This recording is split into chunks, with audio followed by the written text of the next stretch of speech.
Assalamu alaikum. La présente présentation concerne la protection sociale. Nous allons commencer notre série de présentations des principes de la protection sociale, de la sécurité sociale, des régimes, des périmètres, par cette présentation introductive. Tracé comme objectif pour ce séminaire, premièrement, être capable à comprendre les périmètres de la protection sociale, les composantes, les acteurs, les mécanismes de fonctionnement. Souvent, les gens tombent dans la confusion entre certaines prestations servies par la CNSS, servies par leur caisse d'assurance maladie, par compagnie d'assurance, par peut-être certains organismes à caractère non contributif. Ils ne peuvent pas faire la distinction entre ces organismes. Nous allons essayer maintenant, et à travers ce séminaire, de comprendre les piliers et l'architecture de ce système de protection sociale. Bien sûr, pas uniquement au Maroc, mais c'est une compréhension qui sera bien sûr généralisée à tous les systèmes de sécurité sociale dans le monde. Deuxième objectif, c'est de prendre conscience du système de la sécurité sociale, et ici dans le contexte marocain.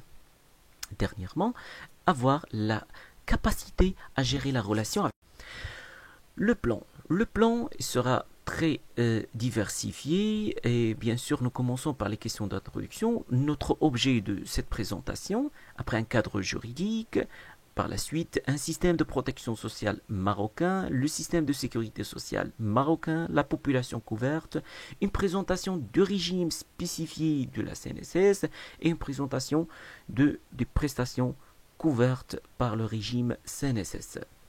Question d'introduction. Nous démarrons notre question d'origine, c'est la solidarité. Qu'est-ce que c'est la solidarité? C'est un sentiment qui pousse les hommes à s'accorder une idée mutuelle et qui crée une relation de dépendance entre eux. Donc, c'est un sentiment, il n'y a aucune obligation. C'est ce qui ne peut conduire à comprendre qu'il y a une solidarité individuelle, privée, familiale, au sein d'une coopération ou association. Mais il y a un autre type qui vient d'être développé, qui s'appelle la solidarité collective, et c'est l'origine des systèmes de protection sociale actuels. Qu'est-ce que c'est la protection sociale? La protection sociale est l'ensemble des dispositifs d'accompagnement permettant à chaque individu ou ménage de faire face à tout au long de sa vie aux conséquences de la survenue d'un risque social. Dans cette définition et brève définition, nous allons constater qu'on parle d'un ensemble de dispositifs, c'est-à-dire on parle de la loi, on parle des organismes, on parle des intervenants. C'est un dispositif, c'est-à-dire qui ressemble tous les éléments et tous les intervenants dans cette protection sociale. Bien sûr, cette protection sociale concerne l'individu, concerne le ménage. Et après, on passe à une logique qui s'appelle risque social. Ça va nous conduire vers la question suivante, qu'est-ce qu'un risque social? Le risque social est un événement qui peut occasionner soit une perte de revenus, soit une augmentation de dépenses. En ce qui concerne la perte de revenus, on parle de perte par exemple de l'emploi, soit une perte temporaire, ce qui peut être corrigé par des indemnités journalières de maladie ou de maternité, soit par une perte permanente, une invalidité, par exemple, qui sera indemnisée par une pension d'invalidité ou par une indemnité d'accident de travail ou maladie professionnelle, ou on peut parler d'une augmentation de dépenses. Nous prenons l'exemple de la naissance d'un nouveau-né ou les soins de maladie. On va essayer, bien sûr, dans notre présentation, certaines notions relatives au domaine de l'assurance et de la protection sociale. Ici, nous allons définir certains risques sociaux. Bien sûr, ce sont très multiples et très diversifiés. Nous commençons dès la naissance de la personne, même avant la naissance. On parle de la mortalité néonatale et infantile,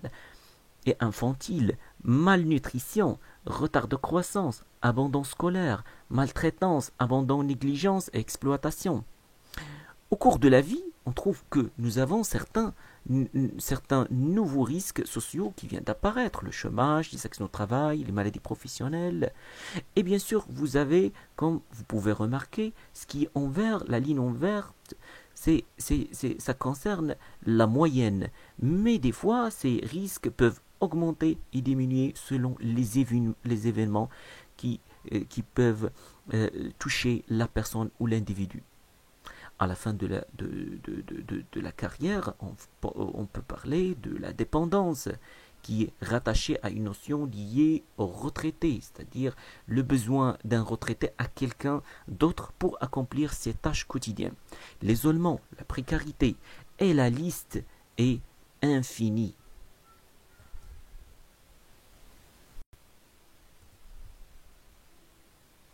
Quelle réponse offerte par la protection sociale face aux risques sociaux? La réponse catégorie. C'est la réponse relative à la prestation monétaire. Vous prenez l'exemple de votre caisse d'assurance maladie. L'assurance maladie, il ne vous accorde pas une prestation. Il ne vous accorde pas un rendez-vous chez un médecin ou une opération.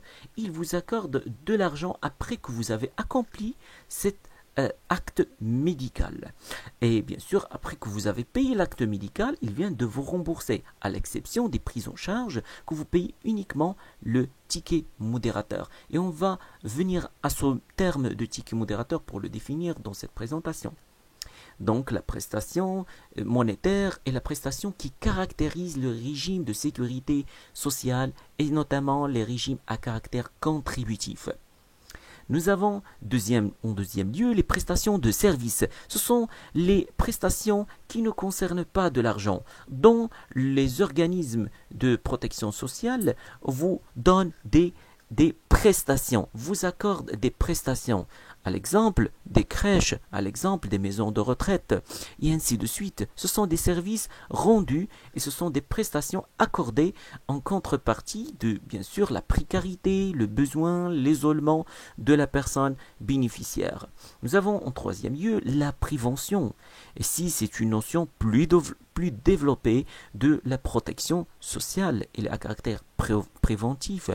Et on prend ici l'exemple des campagnes de vaccins et les campagnes de sensibilisation médicale, les caravanes de sensibilisation conduites par certaines associations de la société et même par les ministères chargés de la santé dans les pays. Aux principaux risques couverts par la protection sociale. Ils sont liés aux branches comme santé, famille, vieillesse, emploi, pauvreté, dépendance et isolement. Et voilà, à la fin, la liste est infinie. Il y a encore des prestations qui ne sont pas définies ici. En passant, arrêtez la vidéo et regardez sur les prestations d'une manière facile pour aller plus approfondir votre connaissance sur ces prestations qui ne sont pas terminées. Arrivons à la question, fameuse question, qui concerne est-ce qu'il y a une différence entre protection sociale et sécurité sociale? Tout de suite, je vais vous répondre. Oui. Mais quelle est cette différence? Des fois, parce que nous remarquons protection sociale, des fois sécurité sociale, l'un remplace l'autre. Et enfin, on veut comprendre qu'est-ce qu'on doit dire, protection sociale ou sécurité sociale. La réponse est très facile. Donc, la protection sociale est constituée en trois formes. En sécurité sociale, aide sociale et action sociale. La sécurité sociale, c'est le pilier de la protection sociale. Elle est généralement caractérisée par la contribution, c'est-à-dire vous payez des cotisations et vous recevez en contrepartie des prestations. L'aide sociale, elle est au contraire, elle est caractérisée par l'aide et le financement de l'État. L'action sociale, elle est généralement caractérisée par l'initiative de la société, des associations, des employeurs, des associations bien sûr créées par les syndicats et ainsi de suite donc, au sein d'une entreprise. Donc, on va notre présentation de définir chaque notion à part. La sécurité sociale. La sécurité sociale, comme on a défini, c'est vraiment lié beaucoup plus à la gestion de la protection sociale liée au régime à caractère contributive. L'aide sociale. L'aide sociale est un système de solidarité nationale qui apporte l'assistance aux personnes confrontées à des difficultés d'ordre social et matériel. Bien sûr, comme on a dit, elle est financée généralement par le budget de l'État.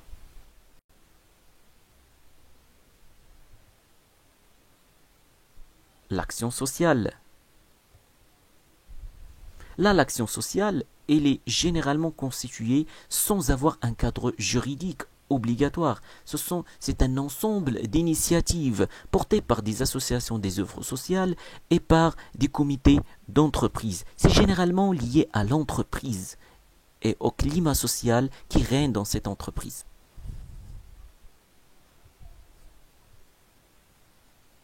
Qu'est-ce que la CSU? La CSU, c'est une notion de couverture santé universelle, c'est-à-dire la couverture qui est étendue vers toute personne dont toute personne peut avoir accès aux services et produits de santé. Aujourd'hui, on peut dire que effectivement, pas tous les pays peuvent avoir un accès universel à la couverture universelle. Notre exemple et notre figure ici, il démontre qu'à la hauteur, nous avons une possibilité d'élargir la protection sociale ou la couverture santé universelle vers deux coûts de couverture plus hauts. À la longueur, on peut parler de qui est couvert, c'est-à-dire la population couverte, aux profondeurs, quels services sont couverts. Le fonds, bien sûr, ce que vous voyez, Current Polling Funds, c'est le fonds existant, c'est la situation actuelle. Et chaque pays va normalement aller vers l'extension de cet existant et de l'élargir vers les 3 dimensions bien définies ici.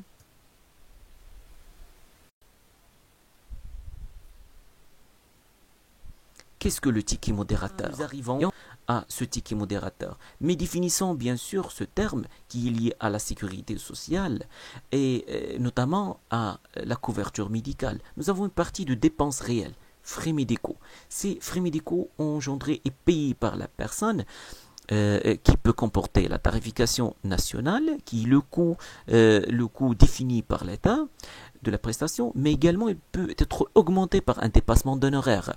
Votre assurance, bien sûr, de régime de base, ici au Maroc, nous avons la CNSS qui gère l'assurance maladie obligatoire pour le privé et la CNOPS qui le gère pour le privé.